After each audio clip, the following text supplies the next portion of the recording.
Bismillahirrahmanirrahim. Assalamu alaikum. Welcome to my channel Oxford Learning, and today I have selected a topic. It's a Muslim dynasties. Chapter number 3, page number 44 to 46. मैंने आज जो choose किया है, basically सबसे पहले हम बात करेंगे SLO बेस्ड प्रिपरेशन की. SLO based preparation basically is a conceptual learning. हम जो अपने ओल्ड मेथडोलॉजी, जो स्टीरियोटाइप मेथड्स हम यूज़ कर रहे थे, we are just getting rid from these old types of methodologies. This time we are preparing our students for the challenges in the coming years, what they will face and what they are facing right now. तो हम कोशिश करेंगे कि हम SLO based को explain कर सकें. थोड़ा सा जो भी हम अपने किसी कंफर्ट जोन से बाहर निकलते हैं तो हमें लगता है कि ये कुछ डिफ़िकल्ट हो रहा है, बट बेसिकली जो डिफ़िकल्टी है उसके बाद ही आपकी विक्ट्री हो सकती है. और ये बहुत ज़्यादा ज़रूरी था कुछ ऐसा स्टेप लेना, कुछ ऐसा स्टेप जो कि अभी हमारे जो डिज़ाइन, जो भी एजुकेशनल सिस्टम को डिज़ाइन करते हैं, उन्होंने जो SLO बेस्ड एक स्ट्रक्चर दिया है हमें, वो बहुत ज़्यादा ज़रूरी था हमारे स्टूडेंट्स के लिए. सबसे पहली चीज़ क्या है कि आज जो मैं इसमें एक तो कॉन्सेप्ट क्लियर करूँगी, और सबसे पहले जो फियर्स हैं आपके अंदर, एक चीज़ है कि like what is basically the difficult in it, कि शायद कोई ऐसी चीज़ है कि जिसको हमारे स्टूडेंट्स नहीं कर पाएंगे. ऐसा कुछ नहीं है. हमारे लिए सिर्फ अभी एक चैलेंज है, इंग्लिश लैंग्वेज. जब तक हमारे स्टूडेंट्स अच्छी तरह से एक लैंग्वेज के ऊपर कमांड हासिल नहीं कर लेते, उस वक्त तक SLO बेस्ड जो है वो उनको डिफ़िकल्ट लगेगा, और उनको डेफिनेटली एक बहुत ही एक you can say it's out of their comfort zone. उनका कंफर्ट जोन जो है उसको जो है उससे बाहर निकल के जब वो कुछ लर्निंग करेंगे, जब सबसे पहले वो लैंग्वेज की तरफ फोकस करेंगे, तो वो, क्योंकि I know my students, they all have concepts, clear concepts हैं उनके, but they are unable to write down in their own words. उनको वर्ड्स नहीं मिलते, उनको वोकैबुलरी नहीं मिलती है, वो तमाम चीज़ें बहुत मुश्किल हो जाती हैं. तो इस वजह से जो है स्टूडेंट्स को लगता है कि शायद SLO बेस्ड कोई बहुत ही मुश्किल चीज़ है और कोई बहुत ही डिफ़िकल्ट और कोई डरावनी चीज़ है जिसकी वजह से जो है वो एग्ज़ामिनेशन नहीं हो सकता हमारा सही. तो पहली जो मैं फ़ोकस करूँगी after these examination, mid term के बाद, पहला मेरा जो फोकस होगा वो ये होगा कि आपको लैंग्वेज सीखनी है, और लैंग्वेज के लिए आपको बहुत ज़्यादा एफ़र्ट करने की ज़रूरत है. और उस एफ़र्ट के लिए मैंने एक प्लान किया है, और उस प्लान को मैं डिस्कस करूँगी इंशाल्लाह after the examination through my channel. तो सबसे पहली बात ये है कि आज हम SLO को अंडरस्टैंड करेंगे, और उसके बाद हम SLO बेस्ड के मुताबिक द सेल्जूक्स, मैंने आज टॉपिक चूज़ किया है जो कि पेज नंबर 44 से 46 तक है. इसमें कुछ डायनेसिटीज़ आती हैं हमारे पास, उनको हम सॉल्व करने जा रहे हैं, क्योंकि बहुत सारे स्टूडेंट्स के मुझे कमेंट्स आए हुए थे कि जो है हिस्ट्री का चैप्टर नंबर 2 और 3 जो है वो प्लीज़ हमें कॉन्सेप्ट जो है वो क्लियर कर दें. अभी क्लास 7 को मैं कर रही हूँ, उसके बाद इंशाल्लाह ताला I will upload the video on the class 8, और उनके तमाम कॉन्सेप्चुअल जो भी अंडरस्टैंडिंग्स हैं उनको मद्देनज़र रखते हुए, मतलब I will just upload the video according to that. Muslim dynasties की तरफ जाते हैं. चैप्टर नंबर 3 है, पेज नंबर 44 टू 46 से आपकी हिस्ट्री की बुक है. उसमें एक टॉपिक है द सेल्जूक. पहली जो डायनेसिटी आती है हमारे पास वो है सेल्जूक. तो हम आगे चलते हैं, देखते हैं कि what is basically SLO based. SLO based examination system is, SLO stands for students learning outcomes. कि आपने जो अपने स्टूडेंट को पढ़ाया है, जो आपने उनको कॉन्सेप्ट्स दिए हैं, उसके बाद उसके आउटकम्स, उसके रिज़ल्ट्स क्या आते हैं, क्या वो ख़ुद से कुछ लिख सकते हैं उसके बारे में, क्या आपने उनको क्रैमिंग के मेथड से हटा के थोड़ा कॉन्सेप्चुअल दिया है जिसकी वजह से वो अपनी राइटिंग्स खुद से कर सकते हैं. तो it's completely a conceptual methodology for learning just like and teaching, कि बच्चों के लिए भी और टीचर के लिए भी. लाइक एक ऐसा मेथड है कि जिसमें ओवरऑल एक कॉन्सेप्ट को कम्प्लीटली क्लियर कर देना, और उससे रिलेटेड जितनी भी इंफॉर्मेशन है उनमें से कहीं से भी एग्ज़ाम आ जाना. तो ये हमारा बेसिकली इसका पर्पज़ है. तो आज मैं सेल्जूक को चूज़ किया है. मैंने इसके कुछ बुक के जो है वो मैंने कुछ स्क्रीनशॉट्स लिए थे, जिनके साथ मैं इस बुक को जो है वो थोड़ा बहुत क्लियर करना चाहती हूँ, और आई होप कि इसके बाद जो है नेक्स्ट वीडियोज़ जो होंगी उनमें आपको बहुत अच्छी अंडरस्टैंडिंग हो जाएगी. अगर आप इसी वीडियो को देख लेंगे तो डेफिनेटली आपको जो सेल्जूक का जो एक कंप्लीट चैप्टर है, जो उनका टॉपिक है, वो क्लियर हो जाएगा. तो लेट्स मूव अहेड एंड सबसे पहले हम डिस्कस करते हैं कि what are basically in this chapter. तो इसके जो टॉपिक्स हैं वो हैं, सबसे पहला सिल्जूक डायनेसिटी आती है जो कि 1037 से लेकर 1243 एडी तक आई थी और उसके बाद उसका डिक्लाइन हो गया। तो उसके बाद फैटमीज़ हैं, वो 909 से लेकर 1171 एडी तक हैं और उसके बाद उनका डिक्लाइन 1171 में हो गया। अयूबीड हैं हमारे पास 1171 1260 को डिक्लाइन हो गया। सफ़ावीद 1501 से लेकर 1736। उसके बाद क्रूसेड्स हैं, सलीबी जंगें, उनके बारे में हम डिस्कस करेंगे, वो क्यों हुई, किस तरह से हुई, उसको मैं तमाम उर्दू में एक्सप्लेन करूँगी और वो डिफ़िकल्ट वर्ड्स जो हैं उस चैप्टर के अंदर उनके मीनिंग्स भी आपको डिटेल से बताऊँगी। द ऑटोमन एम्पायर है और लास्ट में जो सबसे ज़्यादा सक्सेसफुल एम्पायर जिसके अंदर तमाम रूल्स और तमाम उनके जो जितने भी बनाए हुए चीज़ें लाइक उनका आर्किटेक्चर से लेके उनकी जो अचीवमेंट्स हैं उनको हम डिस्कस करेंगे और वो बहुत ही एक इंटरेस्टिंग किस्म का टॉपिक होने वाला। तो आज जो मैंने चूज़ किया है वो है सिल्जूक्स। तो सबसे पहले हम चले जाते हैं ये सिल्जूक का, मैंने बुक का एक जो पेज है यहाँ पर मैंने रखा है जिसको मैं अच्छी तरह से रीड करके आपको समझा दूँगी। First of all, the Seljuk taking its name from one of its chief Seljuk. इसका नाम कहाँ से आया? तो इनके एक चीफ़ का जो नाम था सिल्जूक, तो वहाँ से ये नाम लिया गया था। और जो है सबसे बड़ी बात ये है कि इसका जो नेम है और इसकी जो अचीवमेंट्स हैं वो बहुत ज़्यादा हैं। इसको अगर हम सिल्जूक की अगर हम हिस्ट्री पढ़ते हैं तो हमारे पास बहुत सारे ड्रामा भी इस पे बने हैं, बहुत सारी सीरीज़ बनी हैं जिनसे पता चलता है कि इनकी जो अचीवमेंट्स हैं, इनकी जो बहादुरी है वो बहुत ज़्यादा मशहूर हुई है। और उस बहादुरी की वजह से, उन ब्रेवरी की वजह से जो है ना वो काफ़ी ज़्यादा इनके अचीवमेंट्स हैं, इनकी वॉर्स हैं और उनमें इनकी विक्ट्रीज़ है। और फिर इसके अलावा सबसे चीज़ इम्पॉर्टेंट क्या है कि किस तरीके से उन्होंने कितना एरिया जो था वो उन्होंने फ़तह किया। जो पुराने जितने भी आप बात कर लेंगे, जिन डायनेसिटीज़ की बात करेंगे ना, उनमें सबसे इम्पॉर्टेंट चीज़ क्या होती है?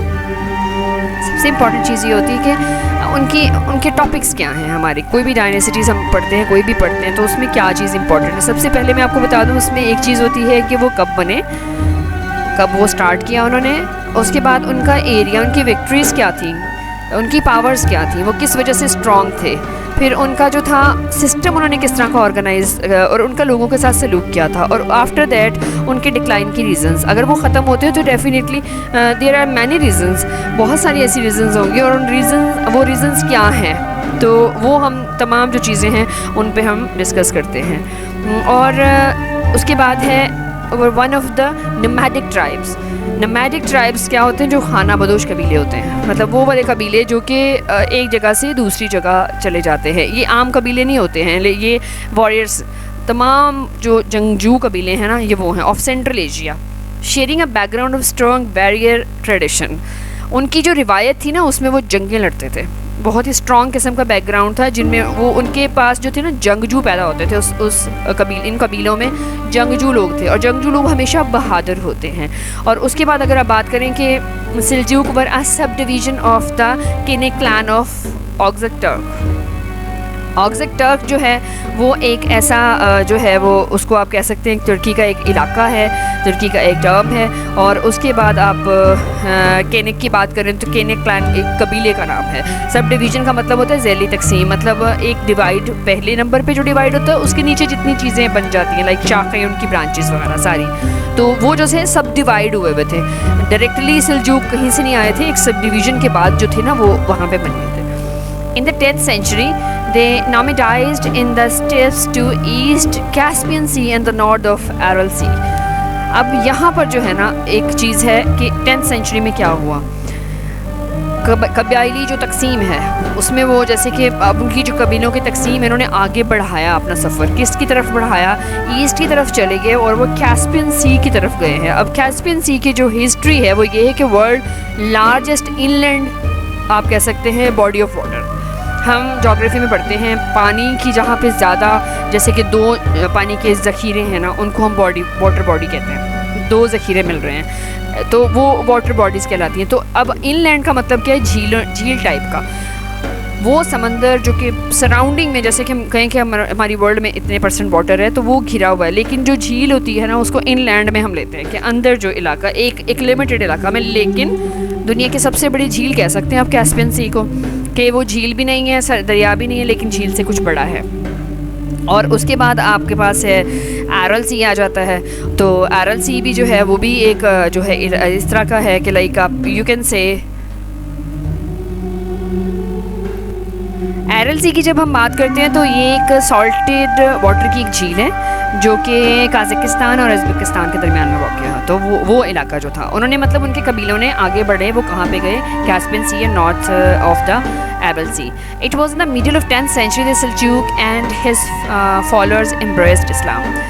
10th century में जाके सल्जूक और उनके जो फॉलोअर्स थे, जो लोग उनके साथ थे, उन्होंने इस्लाम कबूल किया। And the Seljuk established a dynastic empire in the 11th century। एक ऐसी सल्तनत जो उनको विरासत में मिली है, डायनेस्टिक एम्पायर के मतलब वो जो कि उनको विरासत में मिल चुकी थी, आगे ले जाकर आगे जो चलते गए तो 11th century में उन्होंने बनाया। This empire expanded from Anatolia to Punjab. अच्छा, अब ये इनकी जो कामयाबी का सबसे बड़ा राज क्या था कि ये लोग बहुत सारे इलाकों में फैल गए थे, बहुत सारे इलाकों में फैल गए, जैसे Anatolia to Punjab including most of the modern Iran, जिसको आज हम ईरान बोलते हैं, फिर अफ़गानिस्तान, फिर मिडल ईस्ट, फिर ये इन तमाम जगहों पे ये फैल गए। अब इसमें जो सिटीज़ आते हैं ना, कौन कौन से सिटीज़ को इन्होंने जो है वो कैप्चर किया था, उसके बारे में हम बात नेक्स्ट में करते हैं। तो सल्जूक डाइड इन 1007, डेथ हो गई, ठीक है। उसके बाद दोबारा से इस चीज़ को मैं रिवाइज़ करती हूँ थोड़ा सा कि सल्जूक का सबसे पहले सल्जूक का जो नेम है from one of its chief Seljuk, one of the nomadic tribes का मतलब है कि खाना बदोश कबीलों से था, and of the central Asia में था। Sharing the background strong very tradition, उनकी रिवायत में लड़ना झगड़ना और जंगें जो थी ना, जंगजू किस्म के लोग उसके में शामिल थे। ये सब डिवीज़न थे एक कबीले के अंदर और आर्क्सिक टर्क। फिर 10th century में जो है उनके कबाइल ने जो है वो मूव किया कि इसकी तरफ Caspian sea and north of the Aral sea, जो कि एरल सी जो वो वाक़ है वो एक नमकीन पानी की झील है जो कि सेंट्रल एशिया में वाक़ है और काज़ाकिस्तान और उज़्बेकिस्तान के दरमियान में वाक़ है। और अगर और कैस्पियन सी की बात करें तो कैस्पियन सी जो है वो भी एक the world largest inland body of the water, और जो है ये एंशियंट है बहुत ज़्यादा और ये निकला कहाँ से है, इसका नेम जो है वो कैस्पियन सी निकला है। कैस्पी लोग थे वहाँ के रहने वाले, बहुत पुराने ज़माने की एक कबीला था कैस्पी, वो लोग उनके नाम पे सी को जो है ना वो सी नुमा झील को जो है वो इसका नाम दिया गया था। इट वॉज द मतलब उन्होंने सल्जूक ने और उनके फॉलोअर्स ने इस्लाम का कबूल किया 10th century में जाके, उन्होंने इस्लाम को फैलाना शुरू किया और उसके बाद उन्होंने जो अपनी एक एम्पायर बनाई वो 11th century में बिल्कुल इस्टेब्लिश हो गए थे। और उनकी जो एम्पायर थी वो एक्सपैंड होगी बहुत ज़्यादा किन किन इलाकों में, एनाटोलिया में, पंजाब में और मॉडर्न ईरान में, अफ़गानिस्तान और middle East. Seljuk died in 1007। Next जो है इसमें by the mid 1020s the Seljuk crossing the Karakum steppes reached Ghaznavi province of Khurasan. अब मैंने आपको जैसे बताया कि इनकी जो पावर की रीजंस थी, वो सबसे बड़ी रीज़न क्या थी कि ये पावरफुल उसको समझते थे जिसके पास बहुत ज़्यादा टेरिटरी होती थी। तो ये हर वक्त जब भी इनकी जो भी इनकी मतलब जब भी सल्तनत थी इनकी, जब भी इनका हुकूमत रही है या इनका दौरे हुकूमत रहा है, तब तक ये लोग फाइट्स करते रहे, लड़ते रहे हैं। लड़ते किसके लिए रहे? लैंड के लिए, क्योंकि जितना ज़्यादा इलाका इनके पास होता था उतने ज़्यादा इनकी पावर बढ़ती थी। और सेकेंडली ये था कि इनकी मिलिट्री बहुत पावरफुल होती थी। इनका फोकस होता था कि ये लोग अपनी मिलिट्री को एक अच्छी तरह से मतलब इतना ट्रेन कर सकें कि वो लोग जो है हर फाइट हर बैटल को जो है ना वो विन कर सकें। तो इन्होंने क्या किया, 10,020 में सल्जूक ने कराकम जो है ना वो तुर्कमानिस्तान की एक स्टेट का नेम था, उनकी तरफ कदम बढ़ाए। स्टेप्स का मतलब होता है कदम बढ़ाए उन्होंने आगे। Reached Ghaznavid province of Khorasan जो है वहाँ पर जो गजनवीद का प्रोविंस था, सूबा था खुरासान, वहाँ पर ये लोग पहुँच गए। अब हर जगह गजनवी जो थे वो भी एक डायनेसिटीज़ थी और गजनवी जो थे वो एक ट्राइब का नाम भी आप कह सकते हैं कि उनके नेम से ही प्रोविंस बने हुए थे। तो महमद ऑफ द गजना का जो एक जो जंगजू था Mahmud took his movement as a danger. उसने क्या किया, उसने हर खतरे को मोल लिया था। The Seljuk and Ghaznavid were involved in long power struggle over the region until Tughril and his brother Chaghri the grandson of the Seljuk defeated the Ghaznavi. Seljuk जो थे और गजनवी बहुत अरसा तक पावर की स्ट्रगल में लगे रहे, मतलब वो अपनी तरफ से लगे रहे और ये अपनी तरफ से, दोनों जो है एक पावर स्ट्रगल के लिए लगे रहे कि who is the most powerful. तब तक ये जंग जारी रही है जब तक कि तगरल जो था और उसका भाई चगरी तगरल और चगरी जो थे वो दोनों भाई थे और ग्रैंडसन किसके थे? सेल्जूक के। जब तक कि उन्होंने सेल्जूक के जो ग्रैंडसन्स हैं तगरल एंड चगरी, जब तक कि उन्होंने गजनवी को हरा नहीं दिया तब तक ये जंग जारी रही, क्योंकि जंग में कोई तो जीतता है दोनों में से। तो दोनों ने एफर्ट की जब तक कि गजनवी जीते नहीं। दे captured Nishapur, the capital of Ghaznavi Khorasan. उन्होंने क्या किया? निशापुर एक बहुत ही इंपॉर्टेंट प्लेस थी, उनकी कैपिटल था गजनवी खुरासान का, तो उन्होंने जो है उसको कैप्चर किया, उस के ऊपर कब्ज़ा किया। और इसी कब्ज़ा करने के बाद क्या हुआ, क्योंकि वो मेन एक मुकाम था, उनका मुकाम एक मेन पावरफुल जगह थी, तो उसके वजह से हुआ क्या कि the led to the foundation of Seljuk empire. उसी की वजह से बेसिकली जो थे ना सेल्जूक की जो एम्पायर थी उसकी बुनियाद रखी गई। By the 1055 Tughril Beg conquered Iraq where caliph gave him the title of sultan. उसने इराक को फ़तह कर लिया 1015 में, 1015 में, 55 में, सॉरी 55 में। तो तगरल बेग ने ना उसको इराक को कंकर किया, फ़तह किया। एंड वेयर कैलिफ, जहाँ वहाँ का खलीफा जो था उस टाइम पे, क्योंकि ये लोग जंगजू लोग थे, उसके खलीफा ने उसको सुल्तान का टाइटल दिया। और उसके बाद क्या किया, उसके बाद नेक्स्ट में जो मतलब उसको तमाम वो इख्तियारात दे दिए गए लड़ाई के। टेक्ड him tasked him to combat का मतलब होता है लड़ाइयाँ। द फैतमीज़ ऑफ इजिप्ट, फैतमीज़ एक ऑल्सो एक डायनेसिटी है जो बहुत थोड़े अरसे के लिए आई है इजिप्ट, और उनको जो है वो उन्होंने क्या किया कि उन्होंने एक लड़ाई का जो था वो उनको एक टास्क दिया फातमीद में, जो फातमीद के लिए जो कि इजिप्ट में थे। फिर क्या होता है, तगरल बेग की डेथ हो जाती है। तगरल बेग जो चगरी का भाई था उसकी डेथ हो जाती है 1063 में इन रे जो है वो भी एक इलाके का नाम है। रे में उसकी डेथ हो जाती है। और उसके बाद क्या होता है, नेक्स्ट में क्या चीज़ होती है कि वो जो उस वक्त लड़ाई पड़ती है, फिर सही वाली लड़ाई ऐसे होती है कि वो कहते हैं कि जो अभी जो गवर्नमेंट है वो किसके पास जाएगी। तो दोनों भाइयों के दरम्यान में तो कोई ऐसा मसला नहीं था, लेकिन ओवरऑल वहाँ पे थोड़ा सा एक वीक शो हो रहा था कि तगरल बेग और चगरी बेग का एक नाम था, एक जंगजू थे ऐसे कि जिनके नाम को सुनते ही उनको जो वहाँ पे जो भी उनके ऊपर अटैक करने आता था उनको आइडिया होता था कि ये दोनों पावरफुल पर्सन्स हैं। तो अब हुआ क्या है कि जो चगरी बेग और तगरल बेग का जो भतीजा जिसका नाम था एलिप अरसलान और वो चगरी बेग का सन था, तो उसने उसको फिर कैप्चर किया। अपने जो गवर्नमेंट थी, तगरल बेग अपने चचा की जो गवर्नमेंट है उसको जो है वो उसने किया, फॉलो किया, सक्सीडेड बाय, उसको फॉलो किया, अपनी जो सल्तनत है उसको संभाल लिया, उसको जो है वो मोर पावर देने के लिए वो इसके साथ उनके साथ शामिल हो गया। तो अभी डू यू नो में एक पॉइंट है कि सेल्जूक की जो military and state governance system वो the most advanced of their time, उस टाइम का सबसे एडवांस्ड और बेहतरीन सिस्टम करार पाया था वो वाला। तो ये इंपॉर्टेंट पॉइंट्स हैं इसके। अब नेक्स्ट में देखते हैं क्या है हमारे पास। अब आता है एलिप अरसलान। एलिप अरसलान के बारे में बहुत सारी जो है वो थोड़ी सी इन्फॉर्मेशन है हमारे पास। अब ये देखिए यहाँ पर एक पिक्चर नज़र आ रही है आपको, जो ये एनिमेटेड आर्ट है। एनिमेटेड आर्ट क्या होती है, आज अगर हम एनिमेटेड की बात करते हैं तो एनिमेशन में हमारे पास वो चीज़ें आती हैं जो कि रियल में नहीं होती बट लुक लाइक रियल। हमारे पास वो मूवीज़ आती हैं जो एनिमेटेड हैं, जिनमें करेक्टर्स बहुत खूबसूरत दिखते हैं आपको, लेकिन हम कंप्यूटर पे यूज़ करते हैं, उसको कंप्यूटराइज करते हैं। लेकिन इनके पास इन्होंने आइडिया दिया एनिमेटेड आर्ट का, और एनिमेटेड का जो आइडिया आज चल रहा है ना वो सेल्जूक से आया है। सेल्जूक क्या करते थे, कोई भी एक ऐसी चीज़ उसको 3D फॉर्म में 3D शक्ल में जो है वो किसी दीवार पे पेंट करते थे। आपको ऐसे लगता था कि ये बिल्कुल रियल है, लेकिन वो ऐसी चीज़ें बनाते थे जो हर तरफ से बिल्कुल ऐसे रियल नज़र आती थी। और उन्होंने अपने जो निशान छोड़े जिससे पता चला दुनिया को कि एनिमेटेड आर्ट होता क्या है। बेसिकली उन्होंने हर चीज़ को, हर सीन को, हर एक्सप्रेशन को दीवारों पर इस तरह से कैप्चर किया, इस तरीके से पेंट किया कि आपको लगेगा कि रियल चीज़ चल रही है। अभी भी आज के उनके नक्श शायद कहीं मौजूद हो। तो मैंने अपने चैप्टर नंबर जब मैंने ये चैप्टर एक्सप्लेन किया तो उसके अंदर मैंने कुछ एनिमेटेड आर्ट जो है वो शो किया मैं कि किस तरह से जो था वो कौन सी बिल्डिंग्स थी, कहाँ पे वो चीज़ें उन्होंने एक्सप्लेन की हैं और किस तरीके से उन्होंने जो है एनिमेटेड आर्ट को प्रमोट किया था। तो एनिमेटेड आर्ट का एक नमूना आपके सामने मौजूद है। अब हम बात करते हैं एलिप अरसलान की। तो एलिप अरसलान की जब हम बात करते हैं तो Alp Arslan is son of Chaghri Beg, ये तो आपको पता है कि चगरी बेग का सन है। Annexed Armenia and Georgia in 1064।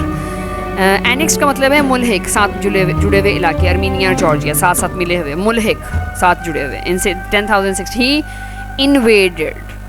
Invaded का मतलब है हमला किया उसने। द बैजेंटाइन एम्पायर इन 1068 1068 में उसने बाइजेंटाइन एम्पायर पे हमला किया और कैप्चर किसको किया? एनातोलिया को। ये देखें यहाँ पे जितनी भी लड़ाइयाँ आपको नज़र आएंगी वो सारी इलाकों की हैं, आपने उन इलाकों के नेम याद करने हैं और एक सीक्वेंस से चलेंगे तो you will find the best solution of SLO based.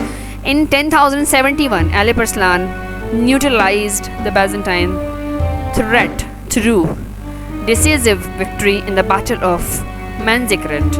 Turkmen generals and carved their own principalities out of the formerly Byzantine Anatolia. तो न्यूट्रलाइज का मतलब है गैर जानिबदार, एक ऐसा पर्सन जो दोनों साइड्स की फैसलों को सुनता है लेकिन डिसीजन जो है वो राइट लेता है। और डिसीजिव जो है वो है फैसला कौन, फाइनलाइज किया है। फैसला कौन विक्ट्री जो होती है ना, किस जंग में? मंजिकरेट जंग है, बैटल ऑफ मंजिकरेट। तो ये एक जंग है। फिर उसके बाद अपने रूल्स को वहाँ पे जो है फॉर्मली तरीके से जो है वो वहाँ पे लागू किया, किस तरीके से उसने रूल्स को जो है वहाँ पे आयद किया। तो एलिप अरसलान के बारे में कुछ इन्फॉर्मेशन है कि वो जगरी बेग का सन था। उसने जो है अर्मीनिया और जॉर्जिया दोनों मुल्क के इलाके थे, जगह थी, उनको 10,064 में वहाँ पे एंट्री दी। एंड उसके बाद उसने हमला किया बाइजेंटाइन एम्पायर पे कब? 1068 में एंड कैप्चर किया एनातोलिया को। एंड 1071 में एलिप अरसलान जो था न्यूट्रलाइज्ड मतलब गैर जानिबदार था Byzantine threat through the decisive victory, और मतलब फैसला कौन विक्ट्री में और इन द बैटल ऑफ मंजिकरेट। और मतलब एक ही वहाँ पे सिंपल एक चीज़ थी कि जो विक्ट्री है वो एक पर्सन जो बहुत ही पावरफुल है उसकी विक्ट्री फाइनल है कि उसने जीतना ही हर हाल में है। और एनिमेटेड आर्ट की हमने बात की कि जो एनिमेटेड आर्ट इंट्रोड्यूस कराया उसका यहाँ पे एक सैम्पल मैं आपको दिखा रही हूँ। यू कैन सी इट कि किस तरीके से जो थे वो एनिमेटेड आर्ट को प्रमोट कर रहे थे। एंड आफ्टर दैट यहाँ पे मैं थोड़ी सी आपको एलिप अरसलान की जो है थोड़ी सी एक बायोग्राफी शो कर रही हूँ, कब पैदा हुआ। ये एलिप अरसलान की पिक्चर है, पेंटेड है, और उस दौर में जो है वो जिस तरह के आर्ट के नमूने होते थे उनमें बिल्कुल रियल पिक्चर्स जो थी उनको बनाया जाता था। तो he was a great warrior of Islam. और ग्रेट वॉरियर जो है मतलब कि इस तरीके से कि किसी का खौफ नहीं, किसी का डर नहीं है। और उसके बाद यहाँ पर आप देख सकते हैं इसकी कंप्लीट हिस्ट्री। फादर जगरी बेग है, प्रीडिसेसर है तगरल का, फैमिली तगरल है। सक्सेसर जो था मलिक शाह, उसका बेटा था, डाइड 5 सितंबर 1072, 42 की एज में उसकी डेथ हो जाती है। तो यहाँ पे ओरिजिनल नेम भी मैंने दे दिया हुआ है, शुजा मोहम्मद इब्ने दाऊद जगरी बेग इसका नाम था, जिसको एलिप अरसलान बोलते हैं। तो ये इनके बारे में इंफॉर्मेशन है यहाँ पर। तो आगे हम चले जाते हैं मलिक शाह को। Malik Shah was the son of Alp Arslan. Alp Arslan was succeeded by his son Malik Shah. अब एलिप अरसलान के बाद जो तो उसका सक्सेसर था वो कौन था? मलिक शाह था, जो कि 1072 में जब उसकी डेथ होती है तो वो आता है। 1072 जो है वो जिसकी डेथ डेट है उसके फादर की, वही मलिक शाह की जो है ना वो एज अ गवर्नमेंट में आने की उसकी डेट है। Under Malik Shah the empire reach territorial peak, extending its land from the Syria to Yemen, from Anatolia to China, entered Jerusalem, Damascus, Aleppo, Mosul, Antioch and Baghdad under its fold. Alp Arslan ने के बाद जो उसका बेटा था वो उसने जितना ज़्यादा उसको टेरिटोरियल पीक पे पहुंचाया, वही ना इलाकाई मतलब कि इलाके जितने उसने फ़तह किए थे ना वो कहीं ज़्यादा थे अपने बाप से। उसने सीरिया से लेके यमन तक, फिर एनातोलिया से लेके चाइना तक उसने जितने भी सेंटर में इलाके आते थे वो सारे उसने फ़तह कर लिए थे। अब जो इलाके फ़तह किए हैं उनमें सबसे पहले आपको पता है जेरूसलम जो है वो कैपिटल है उसका इसराइल का जहाँ पर कौन कौन से मज़हब हैं, जुदाइज़म है, क्रिश्चियनिटी और इस्लाम, 3 तरह के मज़हब जो हैं वो जेरूसलम में हैं। और फिर उसके बाद दमिश्क है, दमिश्क आपको पता है दमिश्क को कहते हैं। फिर उसके बाद आप बात करें अलेप्पो जिसका उर्दू में नाम है, हल्ब एक शहर है। और बहुत सारे मतलब ये एक ऐसे थे कि जो मगरबी शाम का एक शहर है जिसमें मतलब बहुत तिजारत होती थी। फिर जो है इराक़ का एक शहर है मौसूल, इराक़ का पुराना शहर है। फिर उसके बाद आप कहते हैं कि सीरिया का जो कैपिटल है वो एंटियोच है। एंड बगदाद का आपको पता है तो वो इट्स अंडर इट्स फोल्ड, इसका मतलब ये है उसके घेरे में आ गए थे, उसने अहाता कर लिया था। हम जैसे कहते हैं ना इसने अहाता कर लिया, उसने राउंड में ले लिया, उसको सर्कल में ले लिया, तो that is fold. Region is figured as a golden age of the great Seljuk. इसकी जो दौरे हुकूमत था वो उसको कहते हैं कि गोल्डन एज। सल्जूक का ग्रेट सल्जूक का जो था ना दौरे हुकूमत वो इसका ये था एज था, मतलब मलिक शाह ने ये किया था। In 10,087 Malik Shah was titled the sultan of the east and west. East and west का मतलब ये था कि उसकी फतह मगरिब और मशरिक मगरिब दोनों तरफ फैली हुई थी। तो जो अब्बासिड कैलिफेट थे उन्होंने उसको टाइटल दे दिया था कि मतलब ही is the sultan of east and west, Malik Shah को। However, rebellions and war with the neighboring kingdom led to the weakening the empire। लेकिन हर दौर में आपको पता है कुछ ना कुछ ऐसी ताकतें होती हैं जो नज़र जमाए बैठी होती हैं कि कहाँ पर थोड़ा सा वीक हो और कहाँ पे जो है वो इनको हम नुकसान पहुंचा सके। तो कुछ ऐसे बागी पैदा हो जाते थे उस दौर में। इनकी जो शिकस्त होती थी वो किस तरह से होती थी कि बहुत सारे ऐसे लोग जो इनके फैसलों को नहीं मानते थे, इनकी बातों को नहीं सुनते थे, वो रिबेलियंस होते थे। रिबेलियंस जो होते हैं वो बागी होते हैं। बागी वो होते हैं जिन्होंने किसी रूल को नहीं मानना, गवर्नमेंट को नहीं मानना, उन्होंने अपने रूल्स बनाने होते हैं। वो चाहते हैं कि हमारे अपने रूल, और उनके साथ मिलते जुलते जहन से, मतलब जैसे ही उनके साथ कोई माइंड मिलता है तो वो एक पूरा ग्रुप और गैंग बन जाता है। और आहिस्ता आहिस्ता वो लोग इतने ज़्यादा हो जाते थे वो किसी भी हुकूमत को ख़त्म कर देते थे आहिस्ता आहिस्ता। लेकिन ये 100 सालों में कहीं होता था। और उनकी जो हमसायों के साथ नेबरिंग कंट्रीज़ थे उनके साथ जो जंगें थी ना, तो इस एम्पायर को बहुत ज़्यादा नुकसान पहुंचा इससे। The assassination of Hassani Sabbah became very powerful who assassinated many leading figures in the administration. तो assassination of the Hassani Sabbah जो था बिकेम वेरी पावरफुल, वो बहुत पावरफुल हो गए थे जो उसके अराउंड नेबरिंग में थे। उन्होंने क्या किया, असैसिनेटेड का मतलब होता है कत्ल करना, कत्ले आम करना। असैसिनेटेड मैनी लीडिंग फिगर्स, बहुत सारे ऐसे मशहूर हस्तियाँ जो कि सल्जूक की एडमिनिस्ट्रेशन में थे उनको उन्होंने कत्ल किया। आहिस्ता आहिस्ता उन्होंने क्या किया कि उनकी पावर ख़त्म करने के लिए पहले तो जो था ये किया कि वो रिबेलियंस के साथ मिले। रिबेलियंस के साथ उन्होंने छोटी छोटी वॉर्स शुरू की। वॉर्स के साथ उन्होंने क्या किया, पहले जो वो मशहूर हस्तियाँ जो जिनकी वजह से जंगें जो थी जीती जा रही थी और जो है सल्जूक जो थे वो बहुत स्ट्रॉन्ग होते जा रहे थे, उन हस्तियों को साथ साथ कत्ल करना शुरू किया। तो ये मलिक शाह का जो करेक्टर है। यहाँ पे आप सुल्तान मलिक शाह को देख सकते हैं, द ग्रेट सेल्जुक सुल्तान। 16 अगस्त को पैदा होता है 1055 में, और 19 नवंबर 1092 में एज कितनी है, 37 की एज में उसकी डेथ हो जाती है। ठीक है, और उसके बाद उसका बेटा महमद वन आता है। पहले कौन है, सबसे पहले आपके पास चगरी बेग, तगरल बेग। तगरल बेग जो था वो अली परसलान का चचा था, और जो चगरी बेग था he was the father of Alp Arslan. Alp Arslan के बाद आया है आपके पास ये मलिक शाह, और मलिक शाह के बाद आता है महमद वन। तो अगर आप इस तरीके से हिस्ट्री को पढ़ना शुरू कर देंगे तो आपको बहुत अच्छे से याद हो जाएगी। अब नेक्स्ट पे चलते हैं, हम लोग देखते हैं गवर्नमेंट। अब ये लोग, इनकी हुकूमत किस तरह से थी, किस तरीके से इन्होंने काम किया, किस तरीके से इन्होंने जो था ना वो अपने गवर्नमेंट को सेट किया हुआ था। पहली चीज़ ये है, the Seljuk empire was a group of semi independent kingdoms. बहुत सारी किंगडम्स थी, लेकिन क्योंकि बहुत दूर दूर फैली हुई थी, सेमी गवर्नमेंट का मतलब ये था कि हर एक स्टेट की एक अपनी गवर्नमेंट थी, लेकिन instead of the centralize state, बजाय इसके कि वो बिल्कुल जो सेंटर में जो एक गवर्नमेंट है सल्जूक की बहुत स्ट्रॉन्ग वाली, वो उसको करें फॉलो, नहीं, वो सल्जूक के अंडर ज़रूर आते थे, लेकिन तमाम स्टेट्स जो थी वो इंडिपेंडेंट थी, अपने फ़ैसले कर सकती थी। बहुत बड़ा अगर कोई फ़ैसला जंग का जैसे फ़ैसला करना है, फिर वो स्टेट की जो हुकूमत थी, सेंट्रलाइज्ड हुकूमत, उससे वो हेल्प लेते थे।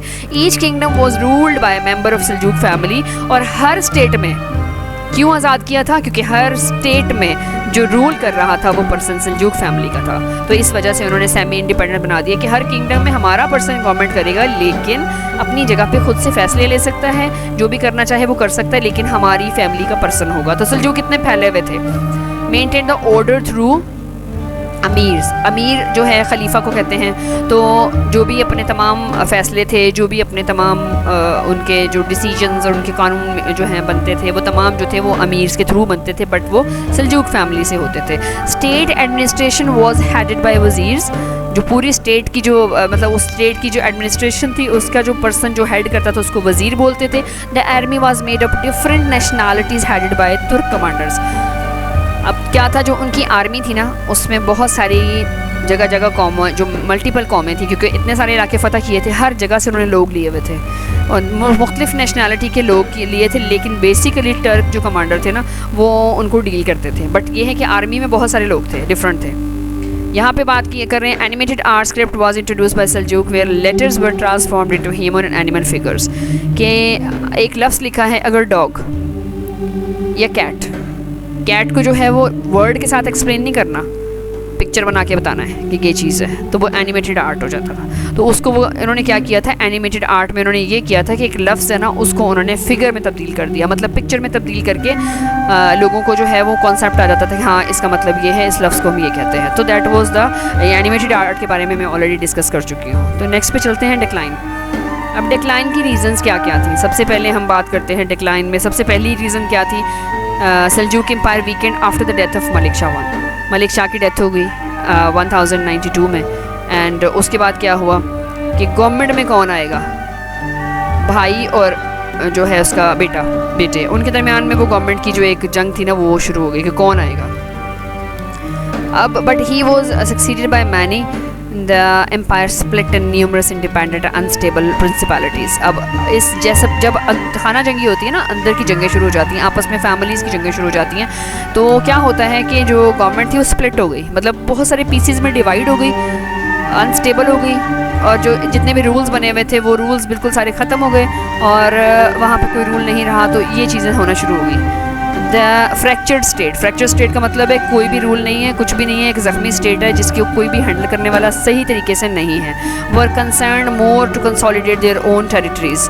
और उसके बाद कोर्ट इंटरव्यू जो था, मतलब dominated they were concerned more consolidated their own territories, and court interview dominated the politics of Seljuk Sultanate।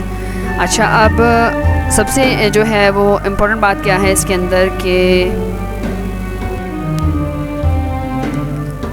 साजिशें शुरू हो गई। इंटरव्यू का मतलब होता है साजिशें। Dominated the politics of the Seljuk सल्तनत। उसने वो जो अंदर साजिशें शुरू हो गई, उन्होंने जो उसके अंदर सल्जूक सल्तनत थी उसको बहुत ज़्यादा डोमिनेट कर दिया, नीचे कर दिया, डाउन कर दिया। अब इन हालातों का आपस की जो खाना जंगी का फ़ायदा उठाया था, taking the advantage of the situation, different invaders, बहुत सारे जंगजू, हमला आवर, इन्वेडेड डिफरेंट पार्ट्स। उन्होंने मल्टीपल पार्ट्स पे जो उन्होंने फतह किया हुए थे ना उन पार्ट्स पे वो हमला करना शुरू कर दिया। The prestige of Seljuk became greatly diminished, ख़त्म हो जाना, बिल्कुल जो है वो एक कम हो जाना, कि उनकी जो एक इज़्ज़त थी ना, वक़ार था, प्रेस्टीज थी ना, वो उनकी एक वो जो चीज़ थी वो बहुत ज़्यादा डिप्रेस्ड हुई, बहुत ज़्यादा हद तक बहुत सारे इलाकों में वो ख़त्म हो गई। तो बहुत सारी ये रीज़न्स हैं जिनको हम डिस्कस भी करेंगे आगे मज़ीद। ये इनकी रीज़न्स हैं। अब मैंने आपको बताना है कि ये मैंने सारा एक्सप्लेनेशन कर दिया, आपको सिल्जूक मैंने एक्सप्लेन कर दिए, आपको बता दिए कैसे आए, किस तरह के उनके अंदर किस तरह से और कैसे डेथ्स हुई, क्या हुआ, सारा मैंने एक्सप्लेन कर दिया। अब आपकी SLO based preparation of Seljuk dynasty की किस तरह से करनी है, बहुत ईजी चीज़ है। आपने इसके मेन पॉइंट्स निकालने हैं जिनको आपने क्वेश्चन आंसर्स में भी करना है और आपने उसको MCQ में भी ले लेना है और मल्टीपल तरीक़ों से। मैंने इसके कुछ पॉइंट्स बनाए हैं, तो हम उन पॉइंट्स को डिस्कस करते हैं। The first point, Seljuk were one of the nomadic tribe of Central Asia। Seljuk कौन थे? Who were Seljuk? Seljuks were one of the nomadic tribes।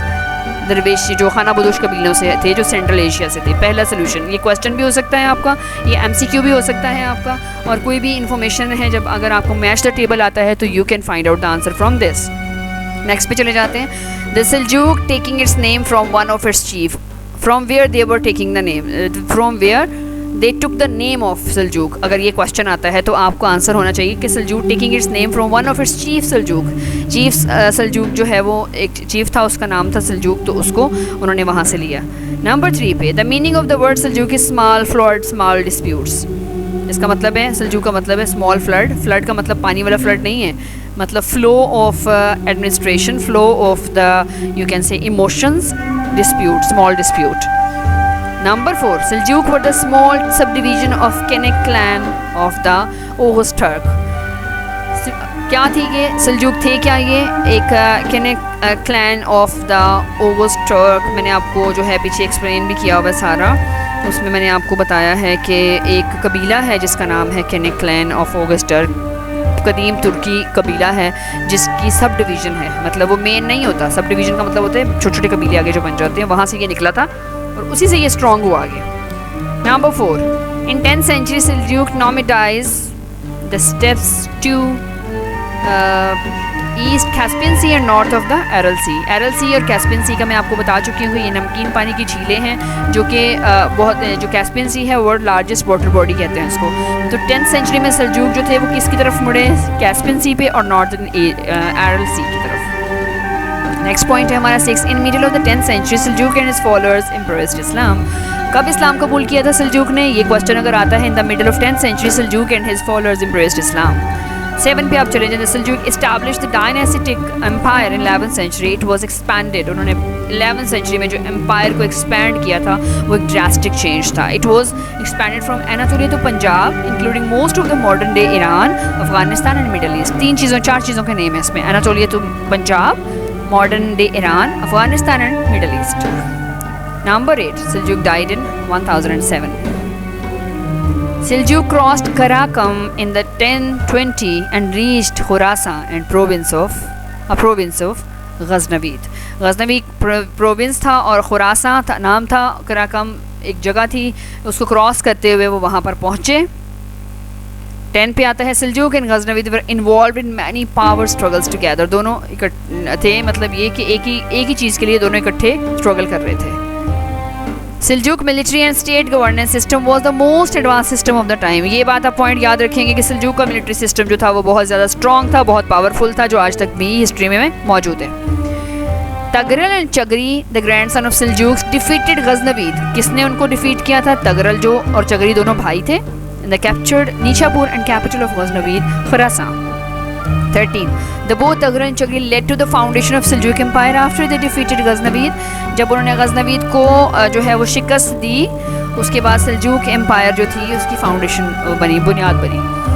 By the 1055, Taghrul Beg conquered Iraq, where Caliph gave him the title of Sultan and take him to the combat the Fatimid Egypt. इसमें काफ़ी सारी information है कि कब जो है वो फतह किया था और कब सुल्तान ने उसको टाइटल दिया था, तो आपके पास इस पॉइंट में इन्फॉर्मेशन मिल जाएगी। नंबर 15, तगरल बेग डाइड इन 1064 इन रे में उसकी डेथ हुई थी and was succeeded by his. उसको किसने जो है फिर उसके बाद उसकी गवर्नमेंट को जो है वो फॉलो किया, चगरी बेग के सन एलिप अरसलान ने। 21 में Malik Shah captured the land of from Syria to Yemen and from Anatolia to China. Malik Shah ने जो था वो यमन से लेके अनातोलिया तक और चाइना तक उसने कैप्चर किया इलाकों को। 22 Malik Shah captured Jerusalem, Damascus, Aleppo, Mosul, Anatolia and Baghdad under its fold. 23 the region of Malik Shah was known as a golden age of this great Seljuk.